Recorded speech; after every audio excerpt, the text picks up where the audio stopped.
Allah yang kekal dalam Yesus yang memberkati kami, khususnya Bapak Saud Manurung dan keluarga besar serta Bapak Martin Manurung yang Tuhan karuniakan 75 tahun umur untuk Bapak Saud Manurung dan Pak Martin Manurung. Tuhan pakai lagi sebagai legislator, lanjutkan tanggung jawab periode yang lalu untuk periode berikutnya sebagai anggota Dewan. Biarlah ibadah syukur kami ini menjadi alamat pujian sembah kami kepada Tuhan. Dan biarlah kami semua yang hadir di sini sungguh-sungguh ikut bersukacita bahagia atas segala sukacita ini dan boleh menikmati sebagian dari kebahagiaan itu dalam hidup kami. Berkati kami Tuhan melalui firman dalam Yesus Kristus. Amin. Horas, Bapak Ibu dan Saudara, firman Tuhan yang mendasari rasa syukur kita untuk perayaan 75 tahun Saud Manurung dan pelantikan sebagai anggota Dewan Bapak Martin Manurung. Saya baca dalam kitab Efesus pasal 1 ayat 3 sampai 8.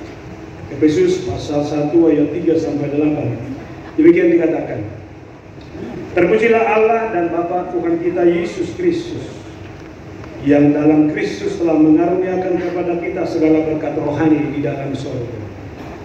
Sebab di dalam Dia Allah telah memilih kita sebelum dunia dijadikan, supaya kita kudus dan tak bercacat di hadapan-Nya. Dalam kasih Dia telah menentukan kita dari semula oleh Yesus Kristus untuk menjadi anak-anak-Nya, sesuai dengan kerelaan kehendak-Nya, supaya terpujilah kasih karunia-Nya yang mulia, yang dikaruniakannya kepada kita di dalam Dia yang dikasihi. Sebab di dalam Dia dan oleh darah-Nya kita beroleh penebusan, yaitu pengampunan dosa menurut kekayaan kasih karunia-Nya yang dilimpahkannya kepada kita dalam segala hikmat dan pengertian. Demikian firman Tuhan. 75 tahun adalah impian bagi semua orang. Apalagi terus terang saya harus katakan, sudah sering saya memimpin ibadah syukuran 70 tahun, 75 tahun, 90 tahun. Sehingga menjadi pergumulan bagi saya adalah, Tuhan, apakah Tuhan mengizinkan saya memasuki usia itu, atau jangan-jangan hanya berkhotbah saja? Tentu ini juga adalah pergumulan kita bersama, ikut bersama merayakan 75 tahun. Tapi kita berdoa, Tuhan, saya tidak hanya ambil bagian dalam sukacita orang, dalam kebahagiaan orang, saya juga mau berbahagia dengan umur yang panjang itu. Amin. Tepuk tangan untuk kita semua, minimal untuk menyemangati kita untuk usia-usia yang lanjut seperti itu. Lalu yang kedua, saya mau tanya Bang Martin ini, pernah bercita-cita jadi anggota Dewan nggak ya? Ada dikit-dikit. Tapi saya yakin gak utuh. Tapi lihatlah, sekarang sudah menjadi anggota Dewan 2 periode lagi.